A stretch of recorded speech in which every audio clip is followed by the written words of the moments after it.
नमस्कार दोस्तों, कैसे हैं आप सभी लोगन।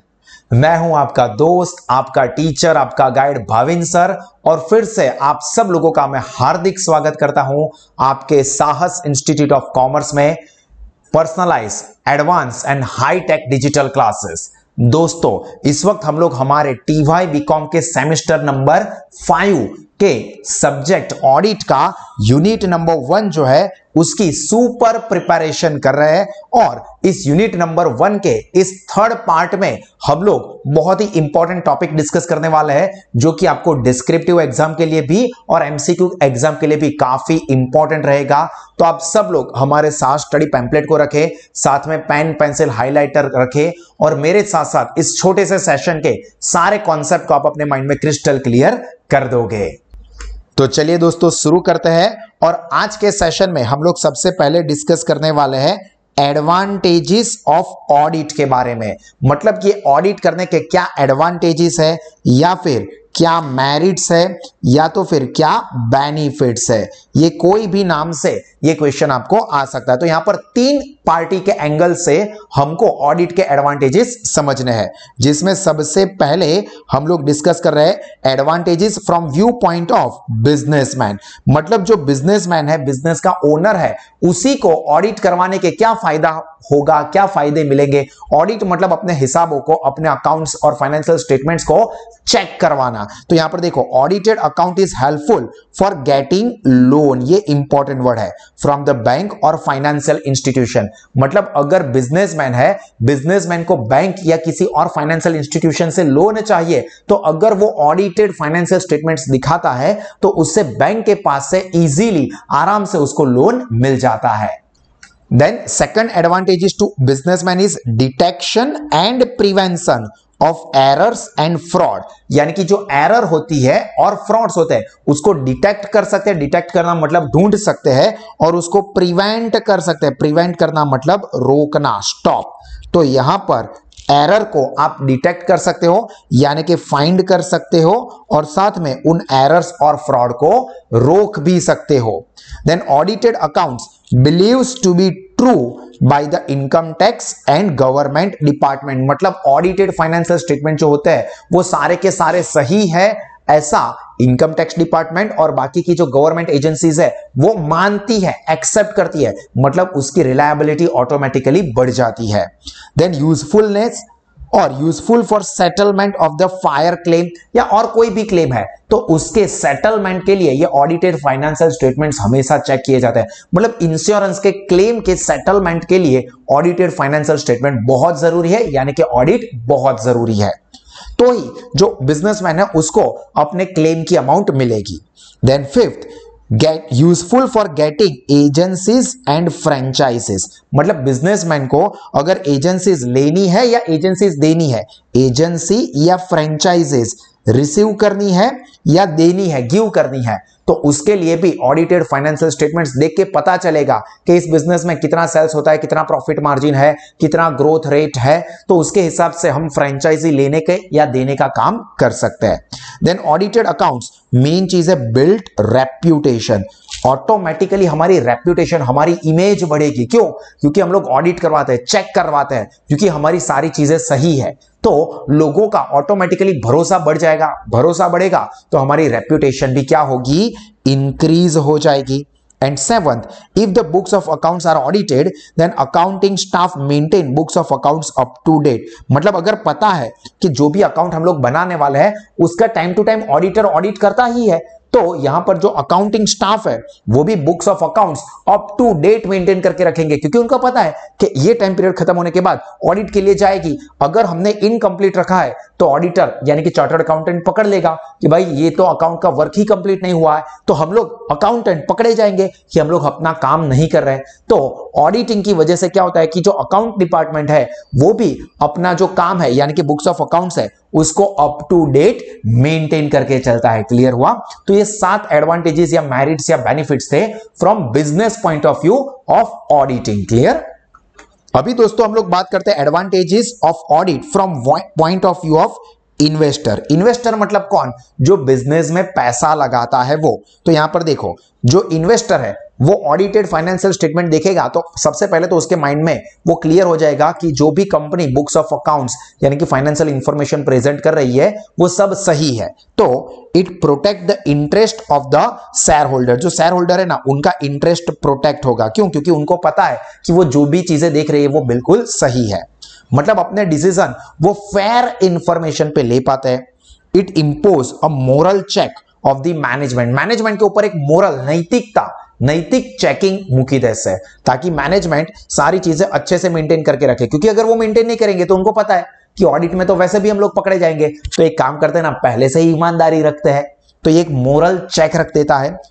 Proper valuation of investment, it's assets and liabilities. जो असेट्स, लायबिलिटीज और मेन चीज है इन्वेस्टमेंट, उसका वैल्यूएशन जो होता है वो भी ऑडिटेड फाइनेंशियल स्टेटमेंट के ऊपर ही होता है। क्योंकि ऑडिटेड फाइनेंशियल स्टेटमेंट से ही हमको सही वैल्यू हमारे इन्वेस्टमेंट की, असेट की या लायबिलिटी की पता चलती है। Then good securities of assets, मतलब जो असेट्स है उनकी सिक्योरिटी के बारे में यहां पर इन्वेस्टर को पता चलता है। And reports to the share holders about the fact behind the books of account. मतलब जो बुक्स ऑफ अकाउंट्स है, मतलब जो भी फाइनेंशियल रिकॉर्ड्स दिखाए गए हैं उसके पीछे की जो इंफॉर्मेशन है, फैक्ट है, हकीकत है, वो ऑडिट से पता चल जाती है। मतलब के लोगों का, इन्वेस्टर का भरोसा बढ़ जाएगा कि हमको जो भी बुक्स ऑफ अकाउंट्स दिखा रही है कंपनी वो सारे के सारे सही है या गलत है, वो सारी चीजें ऑडिट रिपोर्ट में पता चल जाती है। तो इन्वेस्टर उसके अकॉर्डिंगली अपने इंपॉर्टेंट डिसीजंस ले सकते हैं। आई होप दोस्तों कि यहां तक की चीजें आपको क्लियर हुई होगी। वीडियो को एक बार पॉज करके ये बिजनेसमैन और इन्वेस्टर के एंगल से ऑडिट के एडवांटेजेस को रिफर कर लीजिए। और अब हम लोग थर्ड कैटेगरी के एडवांटेजेस डिस्कस करते हैं, दैट इज अदर एडवांटेजेस। मतलब दूसरे और क्या क्या एडवांटेजेस है, क्यों हम लोग ऑडिट करवाएंगे? सिर्फ बिजनेसमैन या सिर्फ इन्वेस्टर के लिए नहीं, उसके बहुत सारे बेनिफिट बिजनेस को खुद भी मिलता है। देखो, it facilitates for fixation of purchase consideration of business. मतलब अगर कोई एक बिजनेस दूसरे बिजनेस को खरीदना चाहता है तो उसके लिए परचेज कंसीडरेशन की वैल्यू, अमाउंट क्या रहेगी, वो डिसाइड करने में ऑडिटेड फाइनेंशियल स्टेटमेंट्स काफी हेल्प करते हैं। Then second, it reduces the chance of dispute. Reduce मतलब कम कर देना। इससे क्या होगा? डिस्प्यूट यानी कि झगड़े के चांसेस क्या हो जाएंगे? कम हो जाएंगे। झगड़े के चांसेस यहां पर सेकंड पॉइंट में बोला है रिड्यूस हो जाते हैं, डिक्रीज हो जाते हैं। Then third, it facilitates for proper valuation of assets and liabilities. Asset और लायबिलिटी या इवन इन्वेस्टमेंट की सही वैल्यू ऑडिट से पता चलती है। तो बिजनेस को खुद को पता चलेगा ऑडिट से कि भाई हमारे असेट्स और हमारी लायबिलिटीज जो है उसकी क्या वैल्यू चल रही है। Then audited accounts are helpful for valuation of goodwill and shares.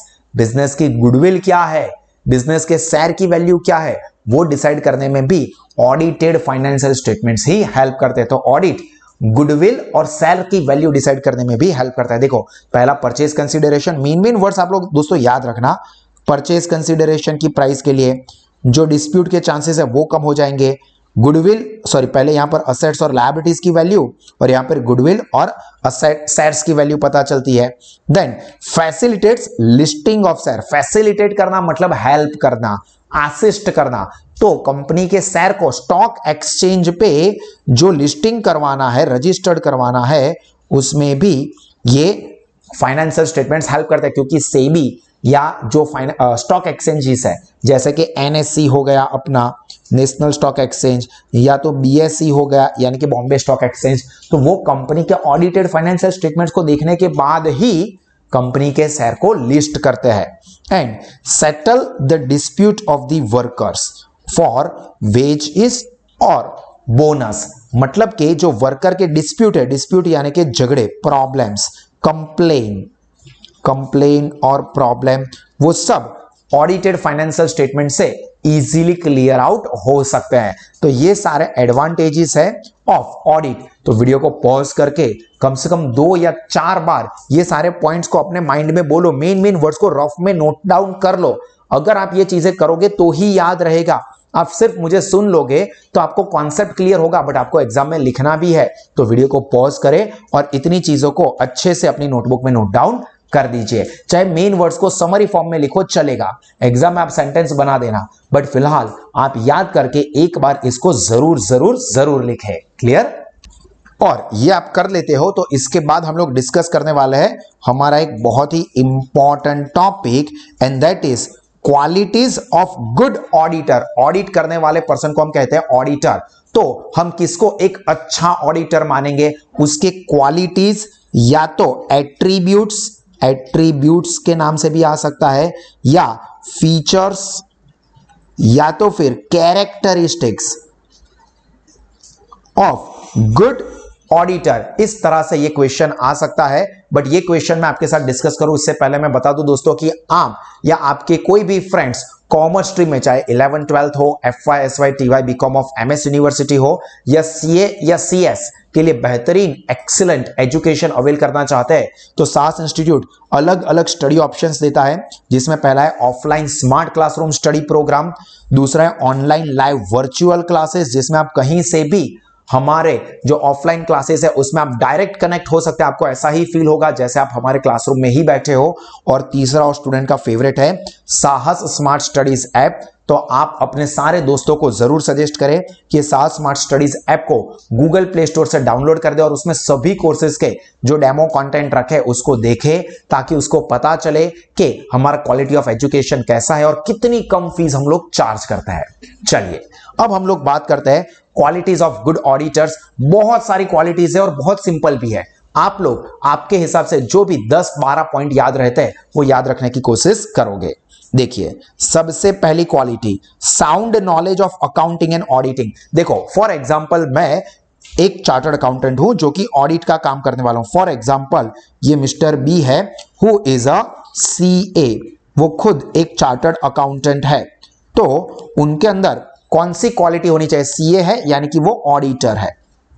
तो ये मिस्टर बी जो है उसके अंदर कौन कौन सी क्वालिटीज होनी चाहिए? तो सबसे पहले तो उनको ऑडिट का काम करना है, अकाउंट जो लिखा है वो ऑडिट करना है, तो उसके पास अकाउंट का और ऑडिट का बेहतरीन नॉलेज होना चाहिए। तो auditor must have sound knowledge, sound मतलब अच्छा knowledge, of various branches of accounting. अब कौन कौन सी ब्रांचेस होती है? 3 ब्रांचेस, या आप 11th स्टैंडर्ड से पढ़ के आ रहे हो, financial accounting, cost accounting and management accounting. तो अकाउंटिंग और ऑडिटिंग के बारे में उसके पास अच्छा नॉलेज होना चाहिए। टाइटल याद रखोगे ना तो सेंटेंस लिखना इजी है कि auditor must have sound knowledge और good knowledge of various accounting branches like financial accounting, cost accounting, management accounting and also excellent knowledge of auditing principles. ये आप लिख सकते हो अपने हिसाब से।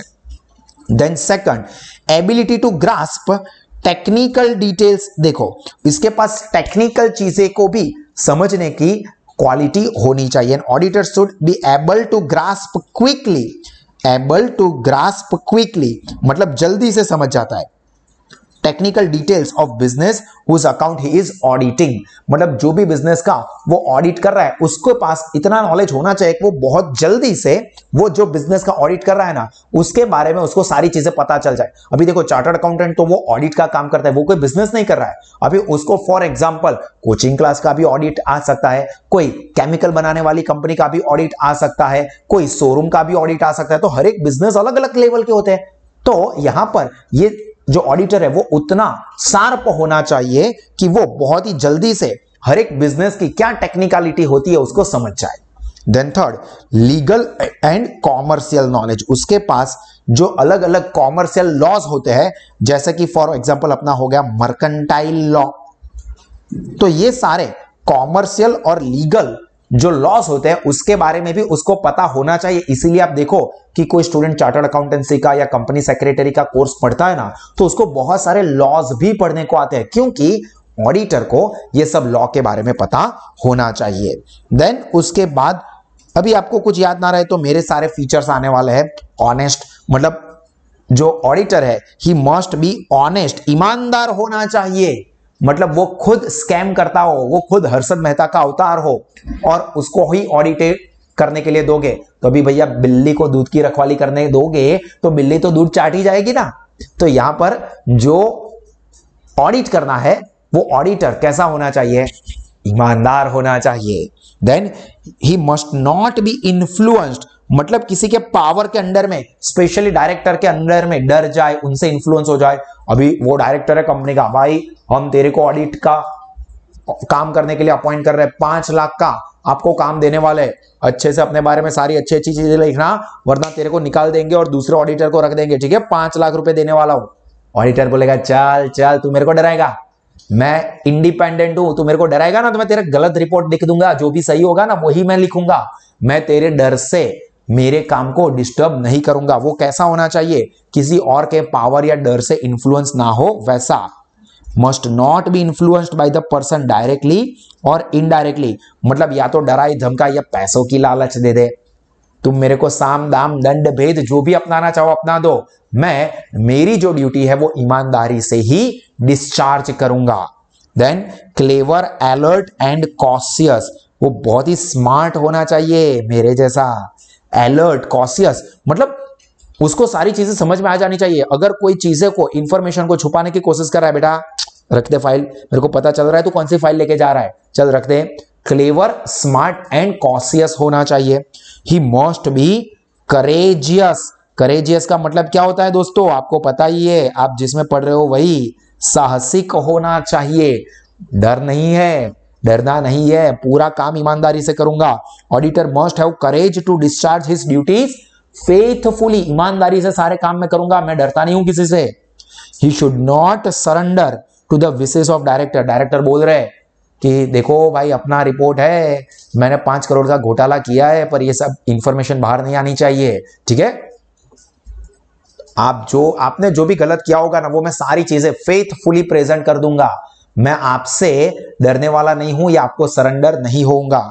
ही must have full courage to report the fact to the share holder, मतलब वो ईमानदारी से, भाई देखो ये कंपनी का डायरेक्टर है ना, 5 करोड़ का घोटाला करके बैठा है, तुम पूछो उनसे क्वेश्चन, सारी चीजें ईमानदारी से वो रिपोर्ट कर देगा, डरता नहीं है, करेजियस है, साहसिक है।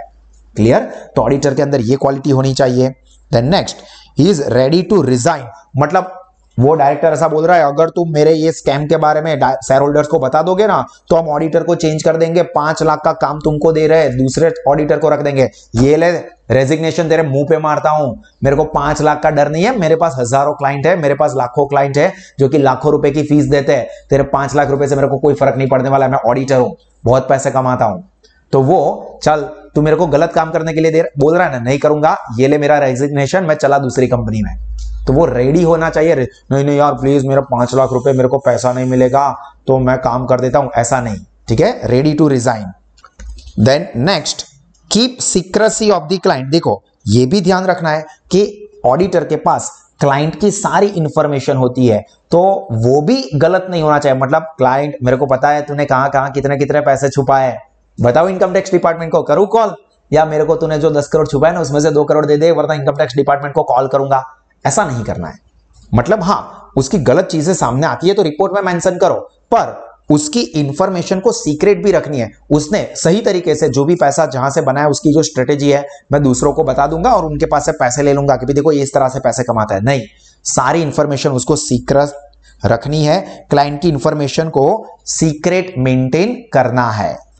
Then next point, he must be tactful. Tactful मतलब स्मार्ट, अपना काम, अपनी इंफॉर्मेशन कैसे निकाल लिया ना उसको पता है, मतलब कि he must have tact to put the intelligent question to obtain the information. मेरे को जो इंफॉर्मेशन चाहिए ना वो मेरे को सीधे सीधे नहीं पता चल रही है, तो मैं दूसरे तरीके से जानकारी ले लूंगा। मतलब फॉर एग्जांपल एक लड़का है, अभी उसको एक लड़की की उम्र जाननी है कि भाई तुम्हारी उम्र कितनी है, तो वो डायरेक्टली पूछेगा लड़का कि तुम कितने साल की हुई। लड़कियों को अपनी उम्र नहीं पूछी जाती है, समझ में नहीं आता, तेरे को पता नहीं है, ऐसा करेंगे। अब यहां पर लड़का क्या बोलेगा, for example happy 27th birthday, या आप 27 ईयर की हो गई ना, wish you very very happy birthday. अभी लड़के, हाँ मैं 27 की नहीं हूं, अभी तो मैं 21 ईयर की ही हूं।